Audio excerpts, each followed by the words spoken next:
بسم اللہ الرحمن الرحیم۔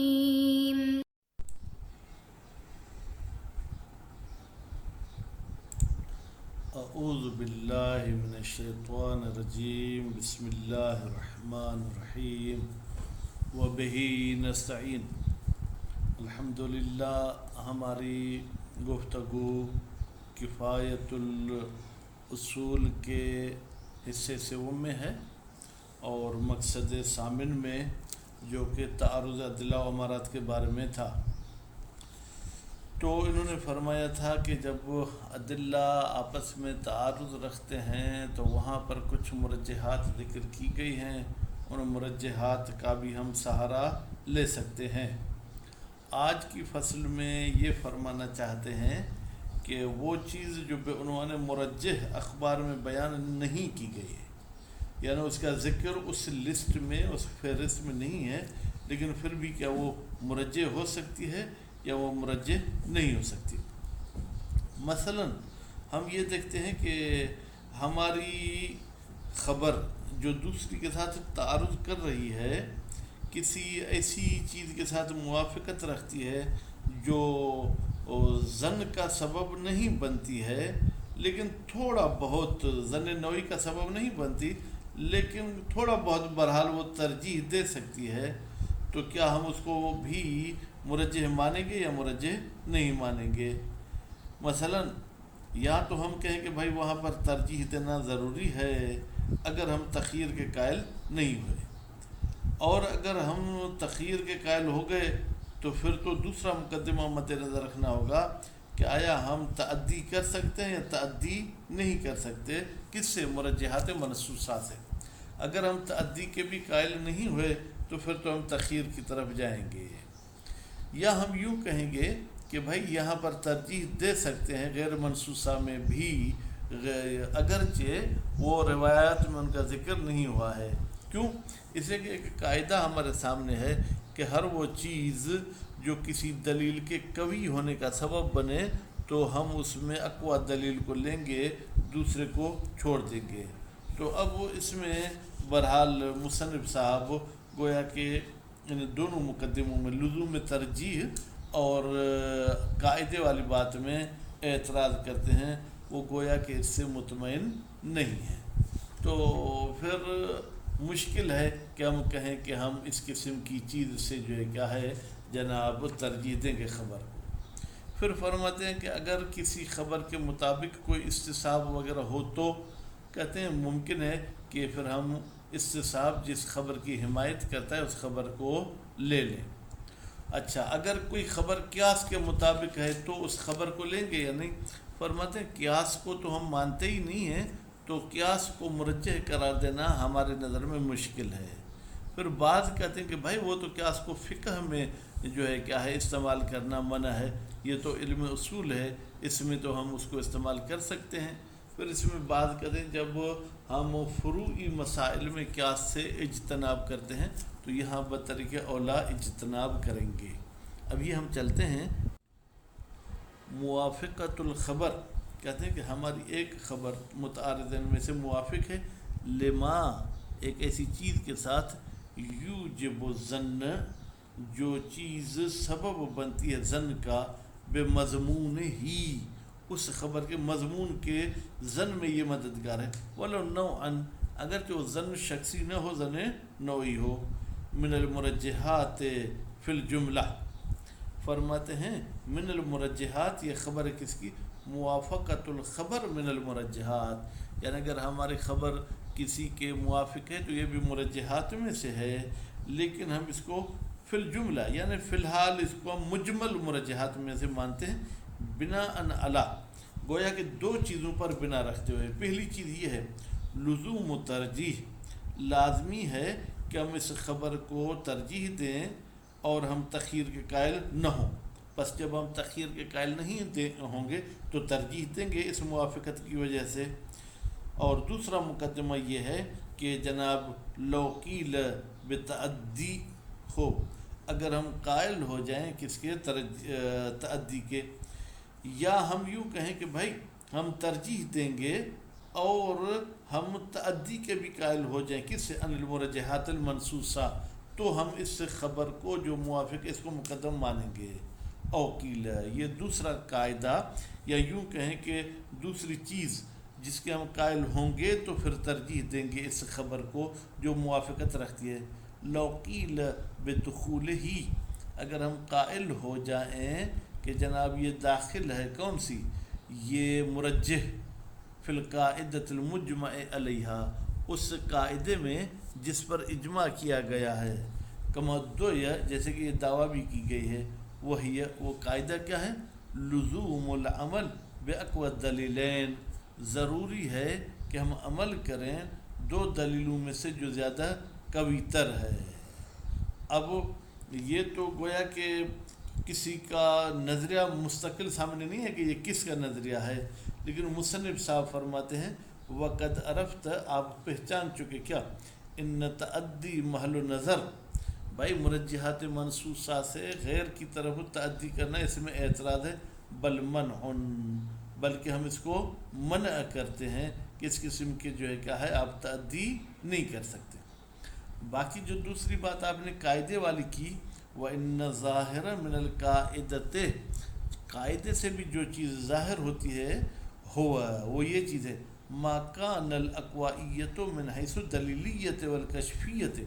کہ بھائی اس اقوا دلیل کو مانیں گے جو دلیلیت اور کشفیت کے حوالے سے جو ہے اقوا ہو، یعنی وہ کشف کرتا ہو کس کو، واقع کو، تو ہم اس کو قوی تر مانیں گے۔ وَقَوْنُ مضمون احدہما مظنونا، اور یہ کہنا کہ ان دو احادیث میں سے ایک کا مطلب مظنون ہے، اس کے بارے میں ظن حاصل ہوا ہے، کیوں، لأجل مساعدت امارت ظنیت علیہ، اس لیے کہ کوئی امارہ ظنی ہماری مدد کرتی ہے علیہ اس حدیث کے مظنون ہونے پر، لا یوجب، کہتے ہیں اس قسم کی جو ہے کیا ہے مددگار ہونا سبب نہیں بنتا، قوت فی ہے کہ اس ایک دلیل میں ایک حدیث میں قوت پہنچ جائے، من ہذہ الحیثیت، اس حیثیت سے، یعنی کہ ہم کہیں کہ یہ تصادق کیونکہ رکھتی ہے امارت خارجیہ کے ساتھ، بل ہوا، بلکہ وہ خبر کہ جس کے ساتھ یہ امارہ موجود ہے، علامہ ہو علیہ من القوت،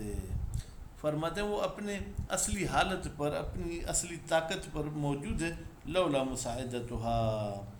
اگر اس کی یہ چیز مدد نہیں کرتی، کما لا یخفا، بلکہ یوں کہیں کہ بھئی چاہے یہ اس کے لیے جو ہے کیا ہے مددگار ہو چاہے مددگار نہ ہو، اس حدیث کی دلیل اپنی طاقت پر رہتی ہے، اس کی طاقت میں اور قوت میں کوئی اضافہ نہیں ہوتا ہے۔ وہ مطابقت و عہد الخبرین لہا، اور دو خبروں میں سے ایک خبر کا مطابق ہونا لہا اس ہمارے ظنیہ کے ساتھ، لا یکون، کہتے ہیں مطابق ہونا نہیں ہوگا کہ ہم لازم ہو، اس کا لازم ہو مانے اظن بوجود خلل فی الاخر، کہ بھائی اس کی کوئی مددگار ہے، اس کی کوئی پشت پناہی کرنے والی ہے، تو وہ دوسری حدیث جو ہے کیا ہے وہ خلل رکھتی ہے، اما من حیث الصدور، یا تو اس میں خلل صدور کے عنوان سے ہے، او من حیث جہتی، یا اس حدیث میں خلل جہتی ہے، مثلا کہ اس کی جہت بیمار ہے، اس کی جہت ٹھیک نہیں ہے۔ کیف، آپ کیسے کہہ سکتے ہیں کہ ایک خبر اگر امارہ کے موافق ہوگی تو دوسرے میں خلل آ جائے گا، وقد اجتمع، جبکہ جمع ہو گیا ہے، مال قطع بے وجود جمیع معتبر فی حجیت المخالف، بھائی ہم کہتے ہیں کہ ہمیں قطع ہے کہ تمام وہ چیزیں جو حجیت والی ہوتی ہیں وہ ان دونوں خبروں میں ہیں، جو موافق ہمارا ہے اس میں بھی حجیت والی چیزیں ہیں، جو مخالف ہمارا ہے اس میں بھی حجیت والی چیزیں ہیں، صرف ایک فالٹ ہے، لولا معارضۃ الموافق، اگر یہ امارہ والی موافق حدیث اس کے ساتھ ٹکراؤ نہ رکھتی۔ بس یہ ٹکراؤ والا مسئلہ صرف ہمارے سامنے ہے اور کچھ نہیں ہے۔ وَالصِّدْقُ وَاقِعًا، اور اس کا سچا ہونا حقیقت میں، لا یکاد یعتبر فی الحجیت، وہ اس کے حجیت میں معتبر نہیں ہے، کما لا یکاد یضر بہا، یعنی ایک کے سچے ہونے سے دوسری کو کوئی نقصان نہیں پہنچتا، کما لا یکاد یضر بہا الکذب کذالک، بھائی حجت کو کوئی نقصان نہیں پہنچاتا اگر حقیقت میں اور واقع میں کوئی جھوٹی بھی ہو. ففہم، آپ اس مطلب پر دقت کریں اور آپ اس مطلب کو اچھے طریقے سے سمجھیں. ھذا، کہتے یہ جو پوری ہماری بحث تھی،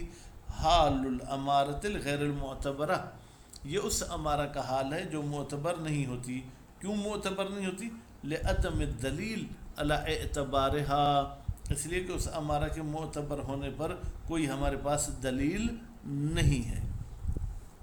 اما ما لیس بمعتبر بالخصوص، لیکن وہ ایک حدیث جو معتبر نہیں ہے بالخصوص، یا وہ امارہ جس کا خاص نام لیا گیا ہے کہ بھائی قیاس تمہارے لیے حجت نہیں ہے، استحسان حجت نہیں ہے،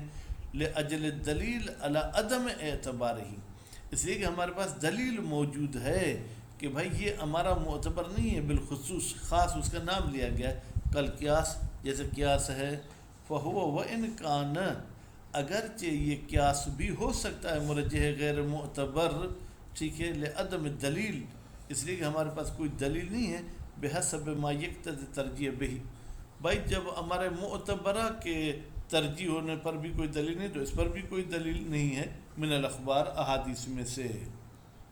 کیوں؟ اس لیے کہ قیاس اور شہرت دونوں گویا کہ مشترک ہیں کس بات میں کہ دونوں کے مرجح ہونے پر دلیل موجود نہیں ہے. بناء علی تعدی، اگر ہم قائل بھی ہو جائیں کہ ہم مرجحات منصوصہ سے غیر کی طرف رجوع کریں گے، والقاعدہ، اور ہم بنا رکھیں کہ قاعدہ کی طرف رجوع کریں گے، بنا علی دخول مضمون المضمون، یہ بنا رکھتے ہوئے کہ داخل ہے وہ حدیث کا مضمون جس کے بارے میں ظن ہے، فی اقوى دلیلین، دو دلیلوں میں سے وہ قوی دلیل ہے. خوب، اس پر بھی ہم اگر رکھیں نظر تو بھی ہمارے کام کا نہیں ہے. الا ان الاخبار الناہیہ، سوائے اس کے کہ وہ اخبار جو نہیں کرتی ہیں ان القیاس، قیاس سے، وان سنت اذا قیست محق الدین، اور کہا جاتا ہے کہ جب سنت کو قیاس کے ذریعے حاصل کیا جائے تو دین برباد ہو جائے گا. مانعۃ، یہ اخبار رکاوٹ بنتی ہیں، ان ترجیح بہی، کہ ہم قیاس کے ذریعے ترجیح دیں. ضرورت ہے، یہ بات واضح ہے، ان استعمالہ، بے تحقیق قیاس کا استعمال کرنا، فی ترجیح احد الخبرین، دو خبروں میں سے ایک کی ترجیح کے لیے، استعمال لہ فی المسألۃ الشرعیہ، یہ ایسے ہے کہ جیسے ہم اس قیاس کو استعمال کر رہے ہیں مسئلہ شرعیہ اصولیہ میں. وخطرہ لیس بعقل، اور پھر اس قیاس کا خطرہ کم نہیں ہے کس سے؟ من استعمال فی المسألۃ الفرعیہ، کہ ہم اس کو استعمال کریں مسئلہ فرعیہ میں. نہیں بھائی، جیسے مسئلہ فرعیہ میں منع کیا گیا ہے اسی طریقے سے مسئلہ اصولیہ میں بھی ہم اس کو استعمال نہیں کر سکتے، تو نتیجے میں قیاس مرجح نہیں ہو سکتا. صلی اللہ علی محمد و آل محمد.